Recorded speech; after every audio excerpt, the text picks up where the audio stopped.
Assalamualaikum warahmatullahi wabarakatuh. Syariah Economic Talk with Gunawan Yasni kembali hadir di hadapan Anda. Dan pada episode kali ini kita akan membahas tentang pengelolaan dan keuangan dana haji di Indonesia.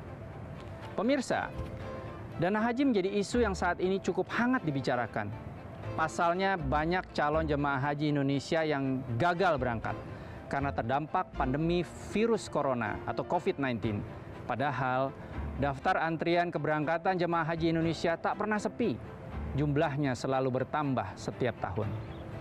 Langkah pembatalan keberangkatan jemaah haji Indonesia diambil pemerintah demi melindungi jemaah dan petugas haji dari bahaya virus corona atau COVID-19 yang mewabah secara global. Kita akan membahas bersama Prof. Akhyar Adnan selaku anggota Dewan Pengawas BPKH. Assalamualaikum warahmatullahi wabarakatuh, Prof. Waalaikumsalam warahmatullahi wabarakatuh. Bagaimana kabar hari ini? Alhamdulillah. Alhamdulillah ya. Doaikum. Al-khair. Alhamdulillah.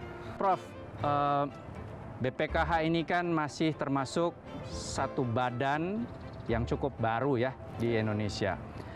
Kalau boleh diceritakan bagaimana atau apa yang menjadi landasan praktis sekaligus ideologis mungkin ya dengan berdirinya BPKH di Indonesia. BPKH itu diinisiasi sekitar tahun 2012-13. Ketika itu sudah mulai berlaku bahwa orang kalau mau haji daftar dulu. Oke. Ya. Dan ketika itu kalau saya nggak salah sudah terakumulasi dana sampai 50 triliun. Wah. Dan semuanya masih di bawah Kemenak. Nah, mulai timbul pemikiran bahwa Kemenak bukan lembaga profesional, dana ini banyak. Maka kalau tidak dikelola secara profesional tentu mungkin tidak optimum hasilnya. Ya. Nah, oleh karena sejak itu timbul ide dibentuklah sebuah tim akademis, dibuat naskah akademis yang ujungnya melahirkan Undang-Undang Nomor 34 tahun 14 itu. Oke.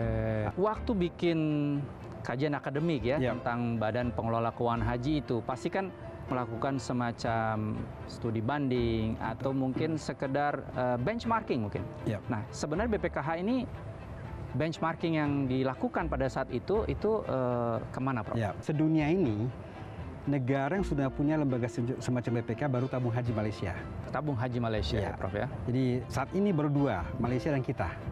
Jadi kita punya namanya World Haji Forum sedunia. Sejauh ini yang punya lembaga resmi baru Malaysia dan kita. India, Pakistan, bahkan Nigeria baru akan bentuk. Oke. Mereka sedang belajar pada kita. Karena mereka melihat bahwa ini suatu yang baru dan ternyata punya nilai tambah bagus, mereka sedang berpikir untuk membuat hal yang sama. Ini yang terungkap dari beberapa pertemuan dengan mereka.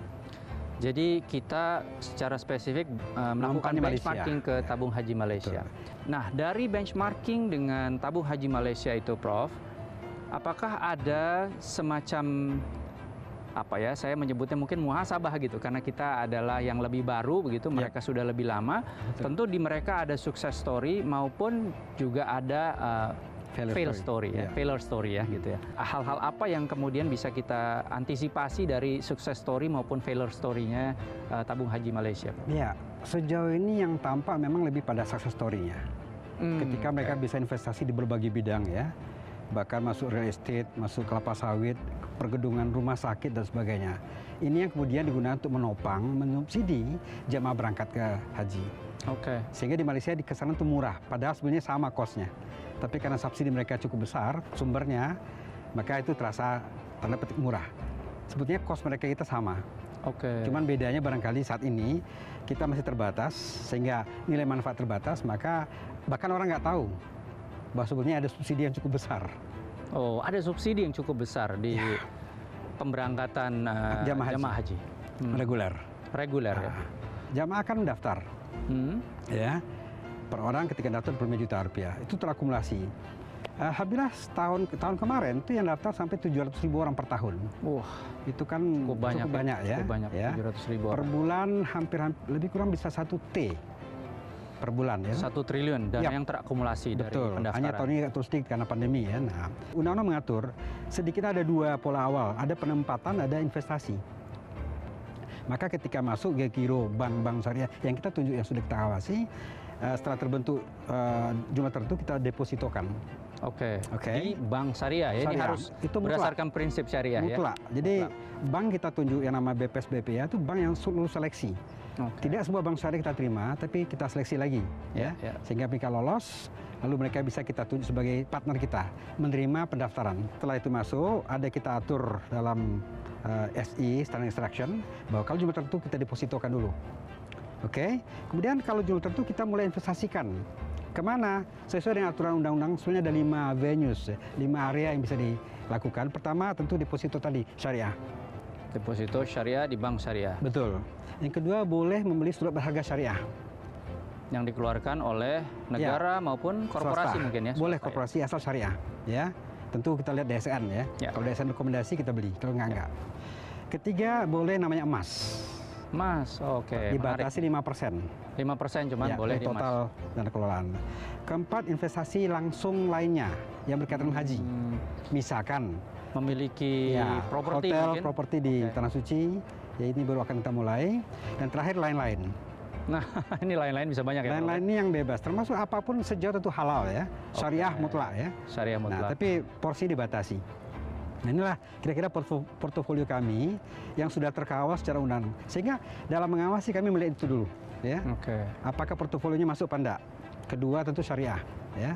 Ketiga return tadi, ya. Keempat security. How secure are they? Kalau enggak secure kita enggak, karena ini dana umat dan jamaah. Kami tanggung jawab dunia akhirat. Ya, sehingga ini menjadi bekal yang betul-betul kami pegang, insyaallah sangat ketat. 7 orang tadi selalu berpijak pada yang sama. Kalau ada jamaah yang membatalkan diri, mengambil semua dana, boleh juga. Tapi itu dia kehilangan hak berangkat hajinya. Ya. Kalau daftar tunggu lagi 20 tahun. Puluh alam kapan gitu ya. Oke.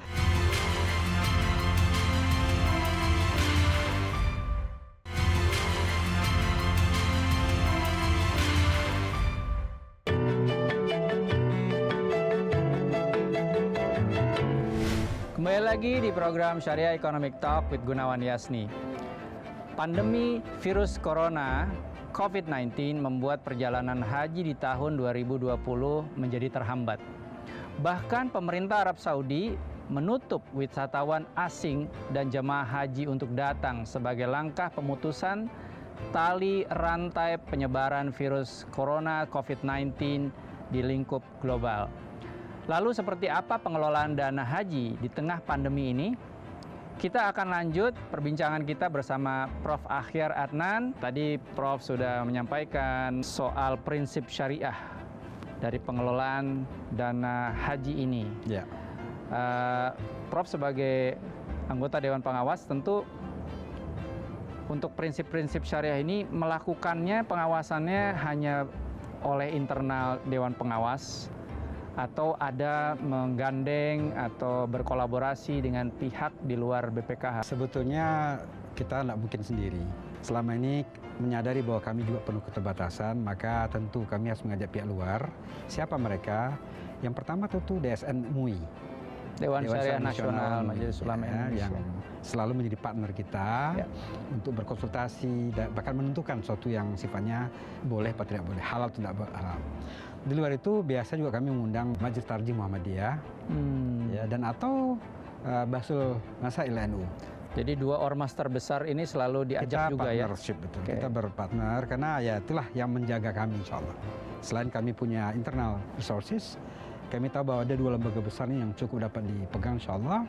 Selain tentunya yang utama lagi DSN MUI. Nah Prof, ini kan kita baru kali ini ya mengalami pandemi virus corona COVID-19. Lalu ada pembatalan dari pemerintah kerajaan Arab Saudi. Dan itu berdampak bukan hanya kepada Indonesia saja, secara global juga terdampak. Tapi kan kita dikenal sebagai yang jemaah hajinya paling besar gitu katanya ya. Bagaimana BPKH mengantisipasi ini, Prof?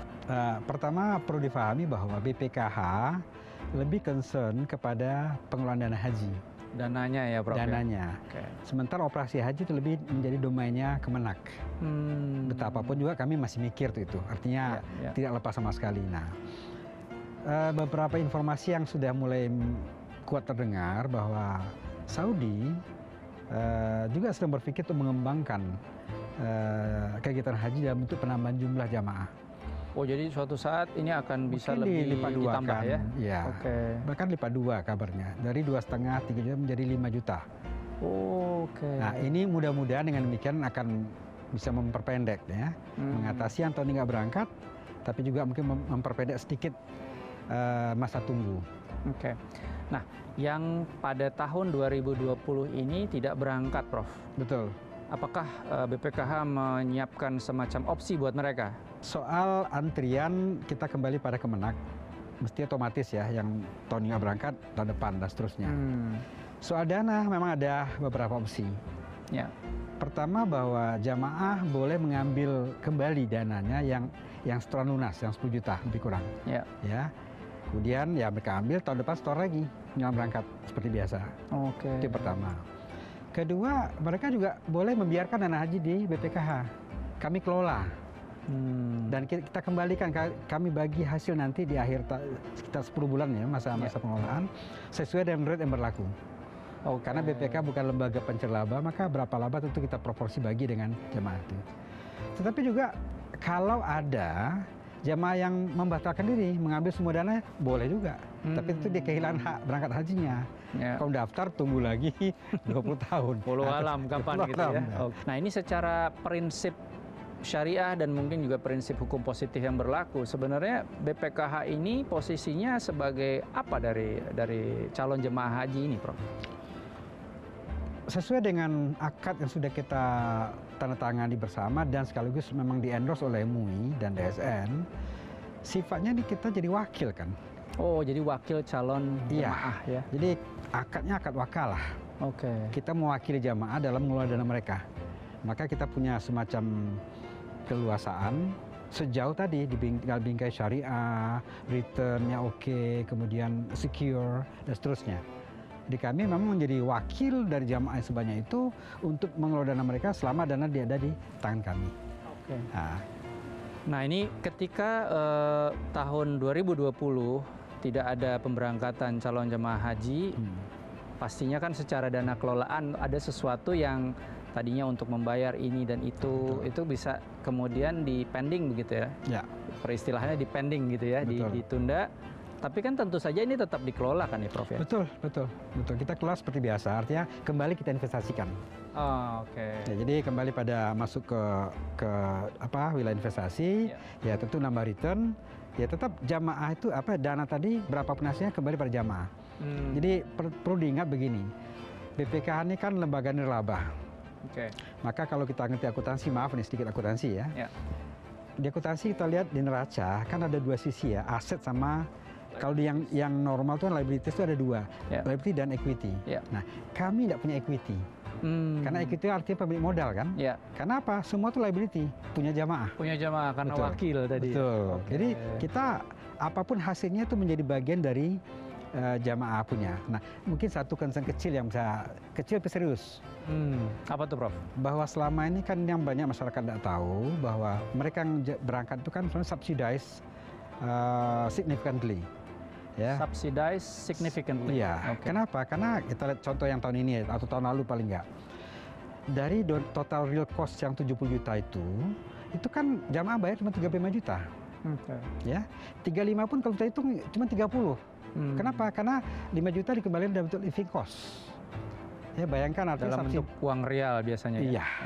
Sehingga kalau dihitung secara dari jumlah yang distorkan itu 100% loh. 35 dia store, 35 kita subsidi, total 70. Nah itu dari mana? Itu dari nilai manfaat yang kita hasilkan. Hanya dari pemutaran dana oleh BPKH itu ya. Yang kita hasilkan sekitar 7-8 T setahun. Kalau sudah ingin haji berarti kebutuhan individu yang dasar sudah cukup. Karena syarat haji itu istitoah. Maka ketika umat Islam se-Indonesia itu mempunyai zon itu, mempunyai niat itu, insya Allah Indonesia akan menjadi negara maju.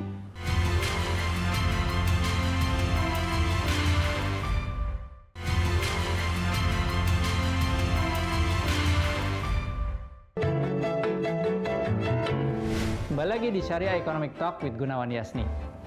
Pemirsa, kita lanjutkan perbincangan seputar pengelolaan keuangan dana haji bersama anggota Dewan Pengawas dari BPKH, yaitu Prof. Ahyar. Tadi kita sudah berbincang-bincang dan sekarang sudah ada lagi Kiai Marsudi. Marsudi Suhud ya. Nah, ini Kiai Marsudi, Prof. Ahyar. Kan sekarang ini di tahun 2019 ya, BPKH itu mendorong generasi milenial agar menunaikan haji sewaktu muda. Gerakan ini bisa kita lihat dari kegiatan kompetisi video gerakan Mari Tunaikan Haji Selagi Muda atau MINA yang diadakan BPKH. Nah, apa sih tujuannya diadakan kegiatan ini? Sesungguhnya bahwa haji itu adalah rukun Islam kita. Sebagai umat Islam, kita bagi yang mampu untuk melaksanakan ibadah haji. Untuk itu maka kita dari sedini mungkin harus sudah ada niat haji. Nah, ini niat penting ya, untuk dari sedini menunaikan haji. Dan kalau bisa, niatnya ini bareng-bareng. Bareng-bareng itu dari orang tuanya ya niat. Bapak ibunya niat, walaupun hari ini atau ketika dia niat itu belum punya apa-apa. Karena itu Rasulullah pun menyampaikan bahwa ketika kita mau melakukan apa saja itu harus menaruh posisi zon kita di mana. Kalau zon kita itu di angka 10, insya Allah nanti akan jadi nyampe angka 10. Kalau zon kita itu mau berangkat haji, sekarang kelihatannya belum punya, tapi insya Allah nanti itu akan menjadi motivasi. Motivasi inilah yang disebut motif ekonomi. Motif ekonomi ini akan melekat di hatinya setiap individu, kemudian untuk melakukan langkah-langkah, target-target, keinginan-keinginan. Nah, keinginan-keinginan itu anaknya ingin, bapaknya ingin, ibunya ingin, keluarganya ingin. Lalu kemudian ketika masih kecil kan belum bisa buka rekening sendiri ya Prof. Ahyar ya. Nah, karena belum bisa buka rekening sendiri, bukain aja oleh ibunya, oleh bapaknya, atau bahkan oleh kakaknya yang sudah bekerja atau siapa. Sehingga ini sudah menanamkan dari kecil, saya harus bisa berangkat haji. Karena innallaha ala dhonni abdi bi, bahwa sesungguhnya Allah itu sesuai prasangkanya, sesuai keinginannya, prasangka hambanya. Kalau hambanya ingin berangkat haji, ini akan mendorong anak itu dan mendorong orang tua itu dan mendorong lingkungan itu untuk bisa berangkat haji. Nah, kesimpulannya, kalau sudah ingin haji berarti kebutuhan individu yang dasar sudah cukup. Inilah yang disebut motif ekonomi. Kebutuhan dasarnya sudah cukup. Sandang, papan, pangan sudah cukup. Karena syarat haji itu istitoah. Maka ketika umat Islam se-Indonesia itu mempunyai zon itu, mempunyai niat itu, insya Allah Indonesia akan menjadi negara maju. Nah, ini kan harus kreatif masyarakat.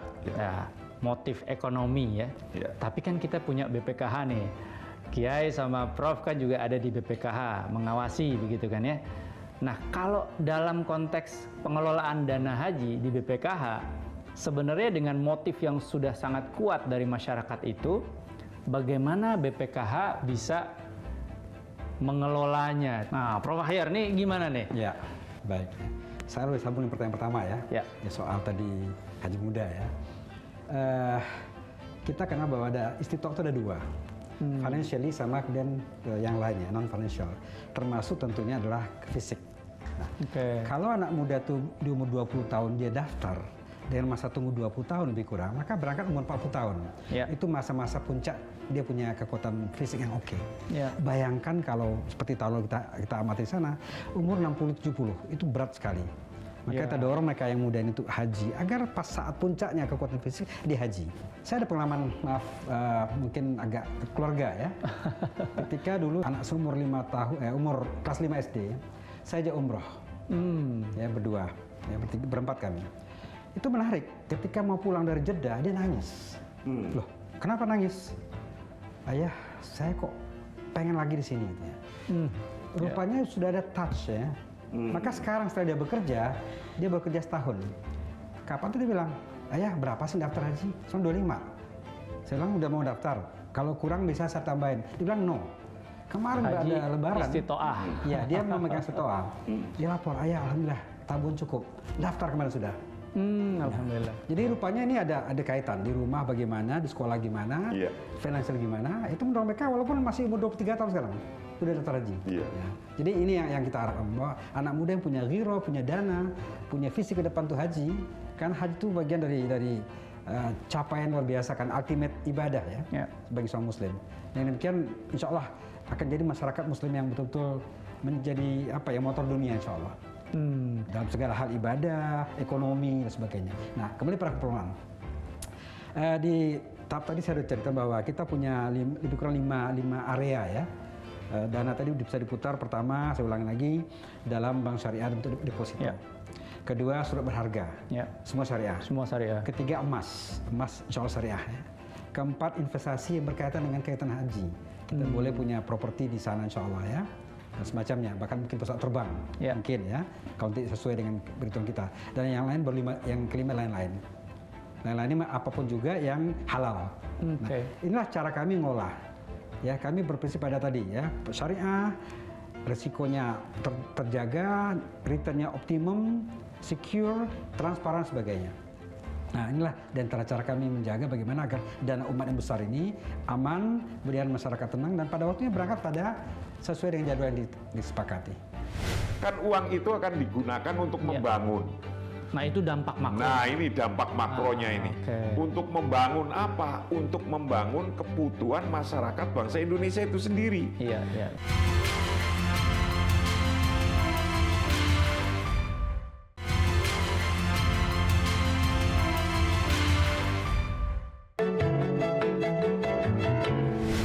Syariah Economic Talk with Gunawan Yasni kembali hadir di hadapan Anda. Untuk Anda yang baru saja bergabung, bahasan kita di episode kali ini adalah keuangan dan pengelolaan dana haji di Indonesia.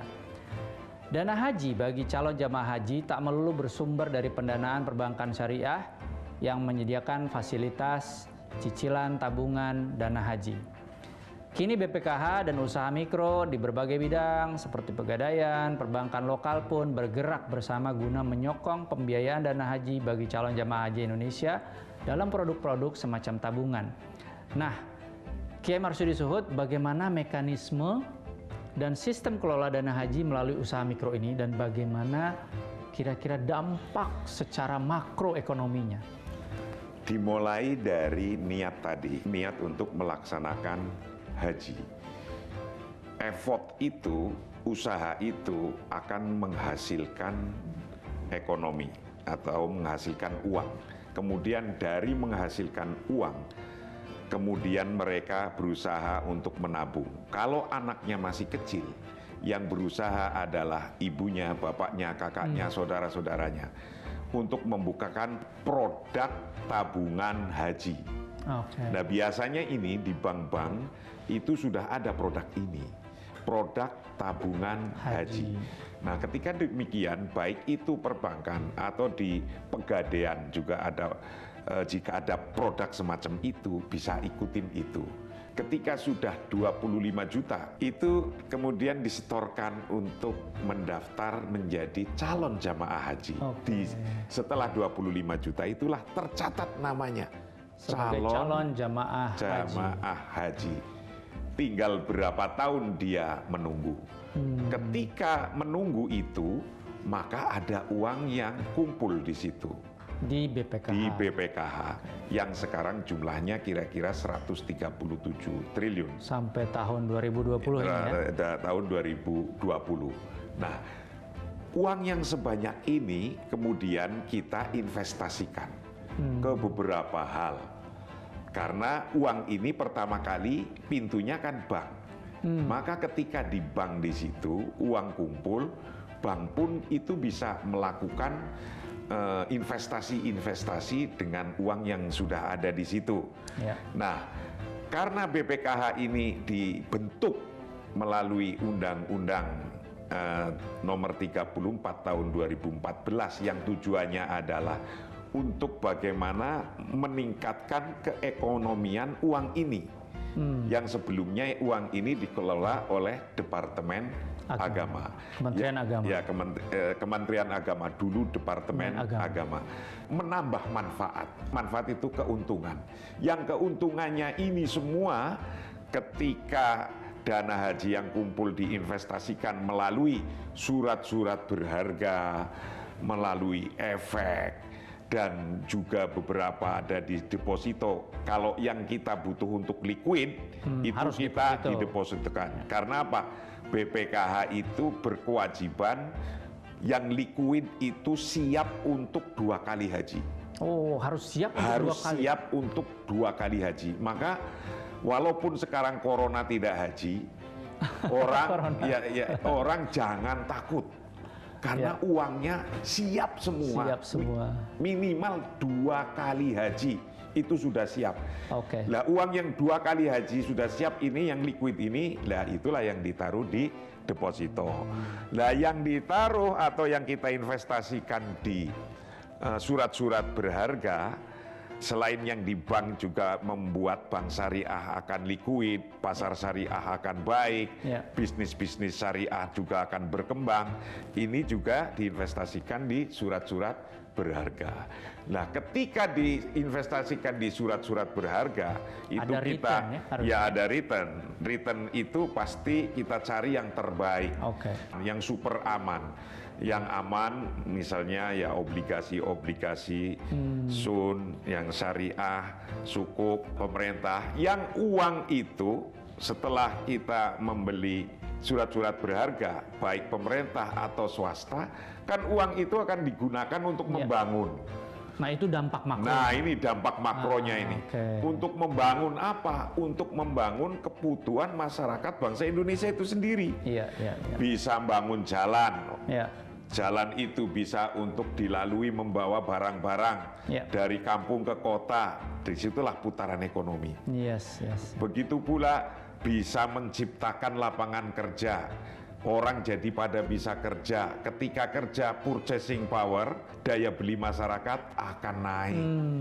Nah, ketika daya beli masyarakat akan naik ini, maka ekonomi juga akan muter. Maka inilah sesungguhnya haji bisa menjadi trigger ekonomi menurut bahasanya Pak Presiden.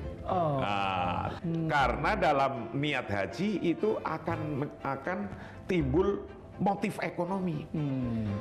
Ini indah sekali digambarkan dalam Al-Quran. Bunyinya kira-kira begini.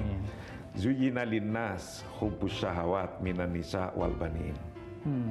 Wal qanatiril muqantarati minadz dzahabi wal fiddah wal khailil musawwamati wal an'am wal harth dzalika mata'ul hayatid dunya wallahu indahu husnul ma'ab. Setiap individu ini, individu di dunia itu ada software dari Allah namanya syahwat. Lah, syahwat inilah kalau dalam teori ekonomi disebut motif ekonomi. Motif ekonomi itu syahwat. Maka sesungguhnya orang niat haji itu sudah termasuk membantu ekonomi makro. Nah, dari sini mestinya para pembuat kebijakan ayo dorong bersama-sama masyarakat kita agar bisa mau melakukan niat haji kalau yang muslim, atau bahkan niat untuk berzakat, agar bagaimana kita bisa zakat yang sebesar-besarnya. Kalau zakat yang sebesar-besarnya berarti bisnisnya pasti sukses. Kaya raya sudah. Keuangan haji adalah dilaksanakan berdasarkan asas syariah. Waduh, itu udah kuat Di sekali. luar itu sudah nggak bisa.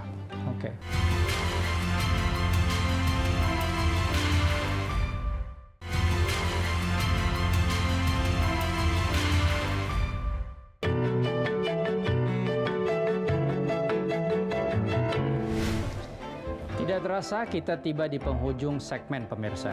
Syariah Economic Talk with Gunawan Yasni masih membahas mengenai pengelolaan dana haji oleh BPKH. Nah, jika bicara soal lembaga, tentu ada hukum dan aturan yang berlaku, terlebih menyangkut uang dan dana umat. Apakah ada peraturan perundangan landasan BPKH yang bertentangan dengan prinsip syariah sehingga harus diubah? Karena haji harus sesuai syariah Islam. Bersama saya ada Kiai Marsudi Suhud yang akan menjelaskan hal tersebut. Nah, Kiai, BPKH ini dibentuk tentu mempunyai competitive advantage ataupun absolute advantage ketika bicara mengenai pengelolaan dana umat, begitu ya. Sebelum BPKH ada, dana umat dikelola dengan Departemen Agama atau Kementerian Agama. Lalu BPKH terbentuk, lalu ada aturan perundang-undangan yang menaunginya.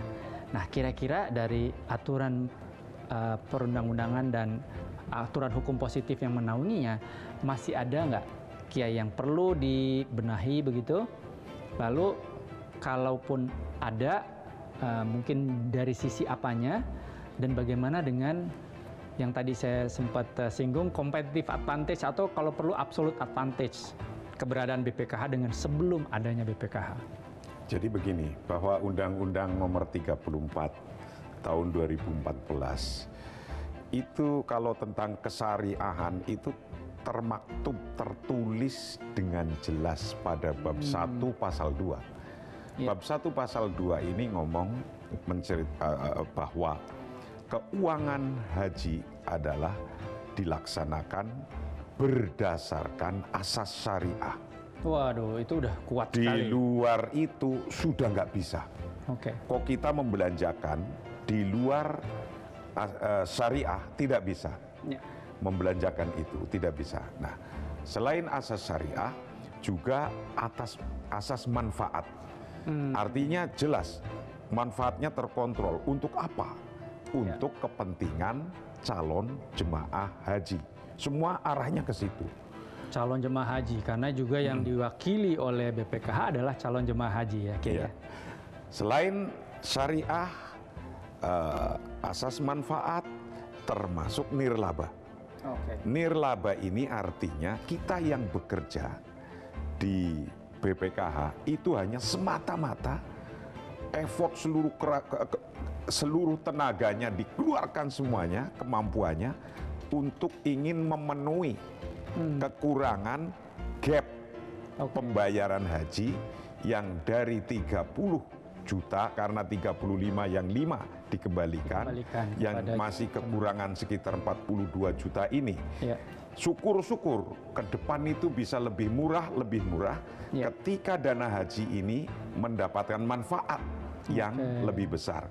Lah, manfaat ini karena BPKH dan nirlaba itu betapapun untungnya, manfaatnya banyak, itu bagi kita yang kerja di BPKH itu tidak bisa memakai atau mengambil scarpe dewe, nah, nggak bisa. Tapi semua ini diperuntukkan untuk calon jamaah haji. Dan gap tadi itu menarik nih, Kiai. Gap itu ditutupi dengan kemanfaatan tadi, ya, dana yang diputar oleh BPKH. Ya. Betul. Jadi gap ini kalau Malaysia kan kira-kira tahun 18 itu 2.557. Kita itu 2.623. Artinya mendekati Malaysia. Kenapa Malaysia itu kok itu selisihnya ada $75? Ya. Ini berdirinya sudah tahun 60-an kan? Jadi kita ada selisih ongkosnya itu kecil sebenarnya. Kecil, tapi udah mendekati Malaysia. Padahal kita baru berapa tahun itu. Karena apa? Disinilah letaknya. Muslim Indonesia itu 12,9%. NU saja 91 juta. Ya. Kalau ini bisa digerakkan dan untuk milenial ini sudah pada masuk mendaftar calon jamaah haji yang insya Allah nanti akan membuat berkah rezekinya, akan menambah banyak. Dan saya yakin suatu hari yang Malaysia betapapun berdiri lebih dulu, yang sudah 50-an tahun lebih, kita baru tahunan kemarin, ini kita akan nyalip. Oke. Karena apa? Jumlah penduduk Indonesia lebih banyak daripada Malaysia. Jumlah Muslim Indonesia lebih banyak daripada negara-negara lain. Dan di sinilah nilai kelebihannya. Kalau produk sama, artinya sama apa? Malaysia ya nyari bikin produk atau menciptakan produk. Indonesia juga alhamdulillah sekarang BUMN yang triple E. Yang bagus-bagus sudah membuat produk syariah. Di sini pasar ini satu-satunya pasar. Maka alhamdulillah dana BPKH nggak perlu susah-susah nyari yang agak jauh-jauh gitu. Di Indonesia saja Sudah banyak karena Indonesia mau membangun dan jelas profitnya, jelas manfaatnya. Jadi kalau bisa saya brief, saya simpulkan Kiai ya. Jadi keberadaan BPKH ini pertama adalah yang utama dia menjadi wakil dari calon jemaah haji untuk mengelola uang. Untuk mengelola uangnya mereka.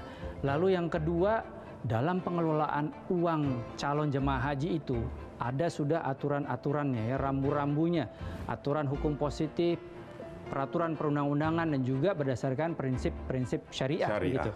Lalu yang ketiga, ini mampu menggerakkan ekonomi secara makro bahkan.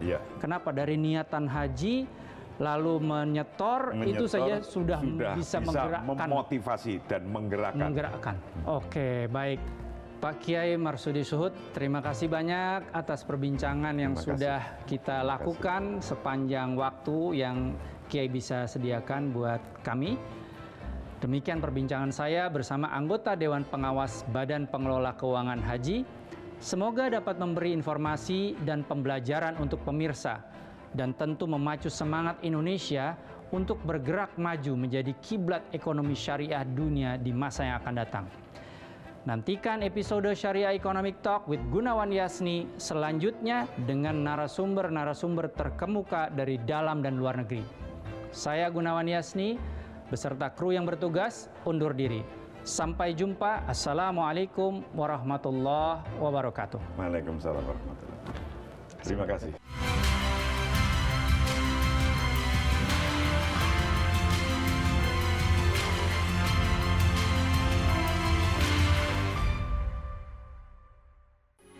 Metro TV